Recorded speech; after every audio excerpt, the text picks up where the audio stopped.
નમસ્કાર વિદ્યાર્થી મિત્રો, જ્ઞાન સાધના પરીક્ષામાં સામાજિક વિજ્ઞાન વિષયમાં પ્રથમ સત્રની અંદર કેવા પ્રશ્નો પૂછાઈ શકે છે એમની આજે આપણે ચર્ચા કરવાના છીએ.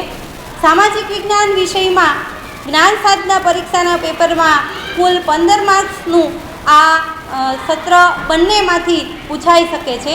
તો જ્ઞાન સાધના પરીક્ષાની અંદર પ્રથમ સત્રમાં કેવા પ્રશ્નો હોઈ શકે એની આપણે વાત કરીએ.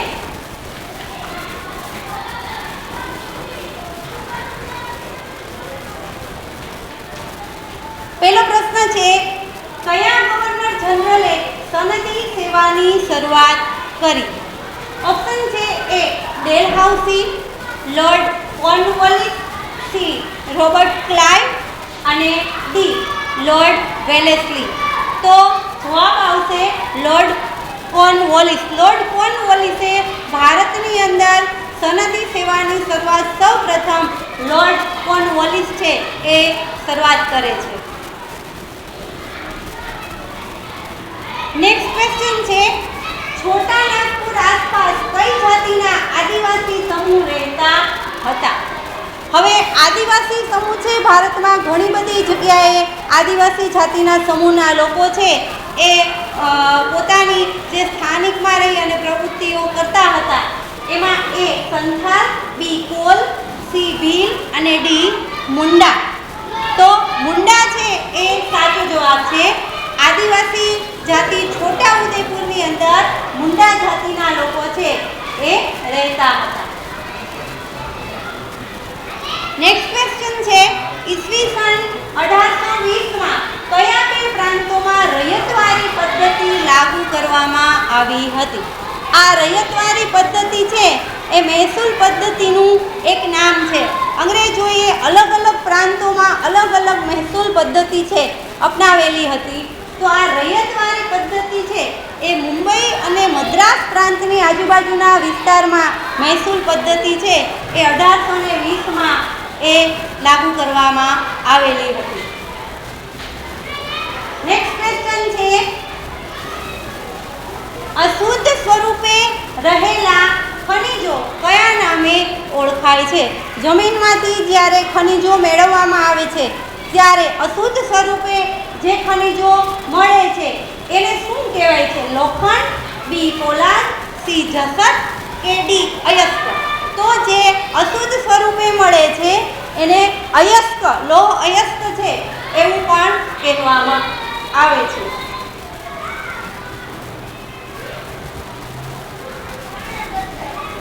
નેક્સ્ટ ક્વેશ્ચન છે, ઈસવીસન 1857ના સંગ્રામની શરૂઆત સૌ પ્રથમ કોણે કરી હતી?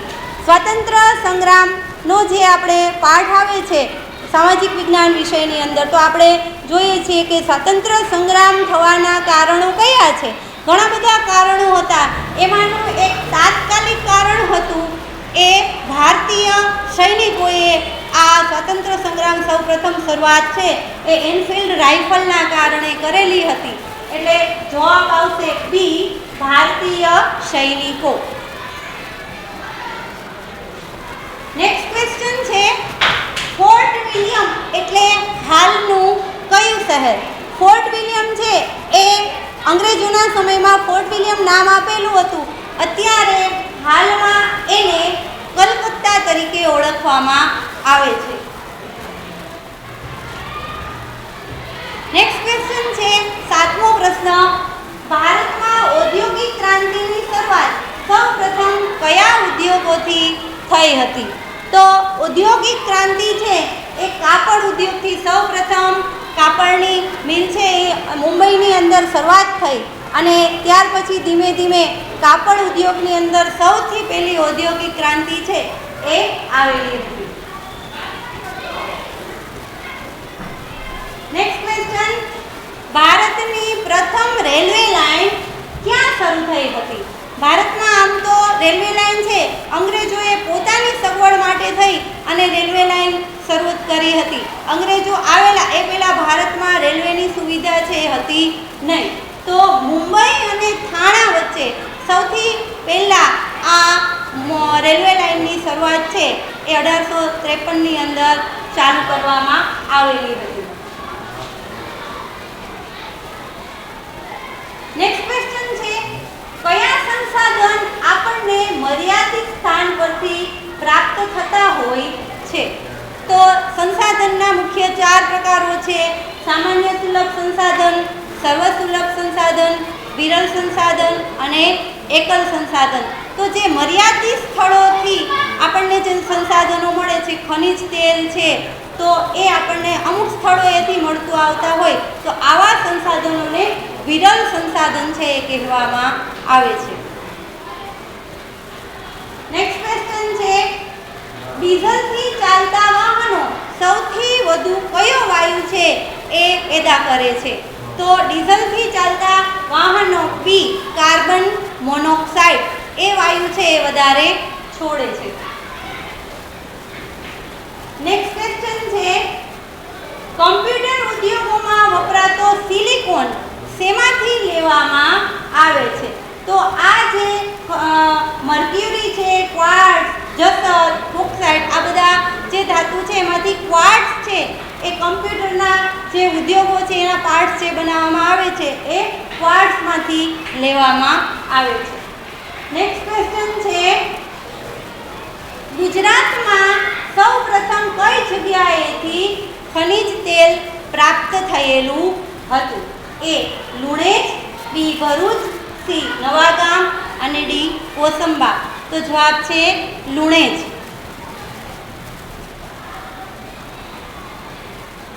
નેક્સ્ટ ક્વેશ્ચન છે, બાયોગેસના ઉત્પાદનમાં ગુજરાત કેટલામું સ્થાન ધરાવે છે? તો પહેલું છે એ પ્રથમ, બીજું દ્વિતીય, ત્રીજું તૃતીય કે ચોથું ચતુર્થ. તો બાયોગેસ પ્લાન્ટમાં ગુજરાત છે એ ભારતમાં બીજું સ્થાન છે એ ધરાવે છે. નેક્સ્ટ ક્વેશ્ચન છે, કયા રાજ્યમાં એશિયાની સૌથી મોટી સૌર ઉર્જા યોજના આવેલી છે? આ સૌર ઉર્જા એટલે સૂર્યની મદદથી આપણે જે મેળવી શકીએ છીએ એ સૌર ઉર્જા એશિયા ખંડમાં સૌથી મોટામાં મોટી સૌર ઉર્જા છે એ મધ્યપ્રદેશમાં રેવા નદીના કિનારે આ જે સૌર ઉર્જાનો પ્લાન્ટ છે એ બનાવવામાં આવેલો છે. નેક્સ્ટ ક્વેશ્ચન છે, ભારતનો સૌથી મહત્વનો ધાન્ય પાક કયો છે? તો ડાંગર. ડાંગર એટલે કે જે ચોખા, આ ડાંગરનો પાક છે એ ભારતમાં સૌથી મહત્વનો પાક, કેમ કે ભારતના મોટા ભાગના રાજ્યની અંદર ખોરાક તરીકે ડાંગરનો પાક છે એ ઉપયોગમાં આવે છે. નેક્સ્ટ ક્વેશ્ચન છે, નીચેનામાંથી કયા પાકને જાડા અનાજ તરીકે ઓળખવામાં આવે છે? એ ઘઉં, બી ડાંગર, સી બાજરી અને ડી કપાસ.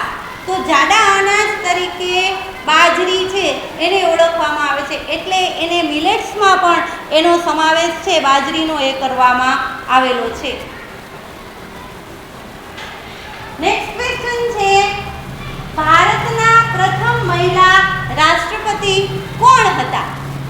જો આવા પ્રશ્ન આવે ત્યારે ખાસ ધ્યાન રાખવાનું છે, રાષ્ટ્રપતિ પૂછેલું હોય, ભારતના પ્રથમ વડાપ્રધાન પૂછેલું હોય, ગુજરાતના પ્રથમ મુખ્યમંત્રી પૂછેલું હોય, આવા પ્રશ્નો પણ પૂછાઈ શકે છે. તો અહીંયા આપણને પ્રથમ મહિલા રાષ્ટ્રપતિ પૂછેલું છે, મહિલા પૂછેલું છે એટલે ખાસ યાદ રાખજો. એમાં શ્રીમતી પ્રતિભાસિંહ પાટીલ છે એ આપણા ભારતના સૌથી પ્રથમ મહિલા રાષ્ટ્રપતિ હતા. ઇન્દિરા ગાંધી છે એ આપણા ભારતના પ્રથમ મહિલા વડાપ્રધાન હતા. અને શ્રીમતી આનંદીબેન પટેલ છે એ આપણા ભારતના આપણા ગુજરાતના પ્રથમ મહિલા મુખ્યમંત્રી છે એ હતા. ખાસ યાદ રાખજો. 18મો પ્રશ્ન છે, સંસદની કારોબારીના વડા કોણ છે? સંસદના કારોબારીના વડા છે એ પ્રધાનમંત્રી છે એમને ગણવામાં આવે છે, એટલે જવાબમાં આવશે સી પ્રધાનમંત્રી. નેક્સ્ટ ક્વેશ્ચન છે, ભારતમાં કાયદો ઘડવાની પ્રક્રિયાઓ કયા દેશના સંસદના મોડેલના આધારે વિકસાવી છે? આપણે જે ભારતનું બંધારણ છે એ ઘડવામાં આવેલું, ત્યારે કાયદો ઘડવાની પ્રક્રિયા છે એ બ્રિટન પરથી આપણે લેવામાં આવેલી છે. એટલે જવાબમાં આવશે સી, બ્રિટન. નેક્સ્ટ ક્વેશ્ચન છે, ભારત ધર્મની દ્રષ્ટિએ કેવું રાષ્ટ્ર છે? તો ભારત ધર્મની દ્રષ્ટિએ બિનસાંપ્રદાયિક દેશ છે. કોઈ ધર્મ છે એને ઉચ્ચ નીચના ભેદભાવ વગર ભારત દરેક ધર્મને સર્વ ધર્મ છે એ ગણે છે. નેક્સ્ટ ક્વેશ્ચન છે, કેટલી ઉંમરના બાળકોને બાળ મજૂરી કરાવવી એ શિક્ષાપાત્ર ગુનો ગણાય છે? ફરજિયાત ભારત સરકાર દ્વારા 6 થી 14 વર્ષના દરેક બાળકને મફત અને ફરજિયાત શિક્ષણ ધારા અન્વયે શિક્ષણ આપવું ફરજિયાત છે. એટલે 14 વર્ષથી નીચેના બાળકો પાસે કોઈ જાતનું મજૂરી કામ કરાવી શકાતું નથી, એને ફરજિયાત ભણાવવું પડે છે. એટલે બાળ મજૂરી કરાવવી એ શિક્ષાપાત્ર ગુનો 14 વર્ષથી નીચેના બાળકો હોય તો ગણવામાં આવે છે. નેક્સ્ટ ક્વેશ્ચન, ભારતમાં કયા કાયદા અંતર્ગત સર્વોચ્ચ અદાલતની સ્થાપના થઈ હતી? તો એ છે ઈસવીસન 1884 પીટનો ધારો, બી ઈસવીસન 1773 નો નિયામક ધારો, સી ઈસવીસન 1793 કોર્નવોલિસનો કાયદો અને ડી 1833 ચાર્ટર એક્ટ. તો જવાબમાં આવશે ઈસવીસન 1773 નો નિયામક ધારો છે એ આ કાયદા અંતર્ગત સર્વોચ્ચ અદાલતની સ્થાપના કરવામાં ઈસવીસન 1773 નો નિયામક ધારો છે એ ગણવામાં આવે છે. નેક્સ્ટ છે, ભારતના ન્યાયતંત્રની શરૂઆત કરનાર અંગ્રેજ અધિકારી કોણ હતા? ન્યાયતંત્રની શરૂઆત કરનાર option A lord Dalhousie, B lord Wellesley, C Robert Clive, D Warren Hastings. તો જવાબમાં ભારતમાં ન્યાયતંત્રની શરૂઆત કરનાર વોરન હેસ્ટિંગ્સ છે એ હતા.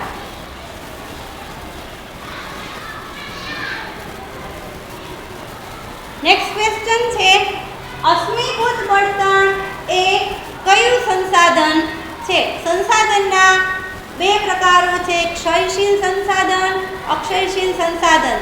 તો અશ્મિભૂત બળતણ છે એ ક્ષયશીલ સંસાધન તરીકે ગણવામાં આવે છે. નેક્સ્ટ ક્વેશ્ચન, ભારતમાં કાપડની મિલ સૌપ્રથમ ક્યાં શરૂ થઈ હતી? ભારતમાં કાપડની mill option A Chennai, B Kolkata, C Mumbai અને ડી અમદાવાદ. તો ભારતમાં કાપડની મિલ પૂછેલું છે એટલે ઓપ્શન સી મુંબઈ જવાબ આવશે. જ્યારે ગુજરાતમાં પૂછેલું હોય તો અમદાવાદ છે એ જવાબ હશે. તો આવી રીતના સામાજિક વિજ્ઞાન વિષયની અંદર આવા પ્રથમ સત્રની અંદર આવા પ્રશ્નો છે એ ખાસ કરીને આવી શકે છે કે જે આપણને લાગે કે આવા એક સરખા જવાબ છે એ હશે, પણ પ્રશ્ન છે એ વિચારી અને તમે જોશો તો આપણને જવાબ છે એ ખ્યાલ આવી શકે છે. સામાજિક વિજ્ઞાન વિષય છે એ અન્ય સ્પર્ધાત્મક પરીક્ષાઓની અંદર પણ તમને ખૂબ ઉપયોગી થઈ શકે છે. આવો મટીરિયલ છે એ તમને માત્ર જ્ઞાન સાધના માટે નહીં પણ એનએમએમએસની પરીક્ષાઓ છે કે અન્ય કોઈ પણ સ્પર્ધાત્મક પરીક્ષાઓ ભવિષ્યની અંદર વિદ્યાર્થી મિત્રો તમારે આપવાની થશે ત્યારે પણ આવું મટીરિયલ છે એ ખૂબ ઉપયોગી થશે. તો ખાસ કરીને આવા પ્રશ્નો તમે પણ તમારી જાતે છે એ સામાજિક વિજ્ઞાનના દરેક એકમમાંથી તમે 15, 20, 25 કે 30 પ્રશ્નો પાઠમાંથી તમે એક શબ્દમાં ઉત્તર MCQ ટાઈપના ક્વેશ્ચન પણ તમે તમારી જાતે બનાવી શકો. જરૂર પડે તો તમે તમારા શિક્ષકની મદદ પણ લઈ શકો છો અને આવી રીતે હજુ પણ વધુ તમે પણ તમારી જાતે આવા પ્રશ્નો બનાવી અને જ્ઞાન સાધના પરીક્ષાની અંદર તૈયારી કરો એવી આશા સાથે જય હિન્દ, જય ભારત.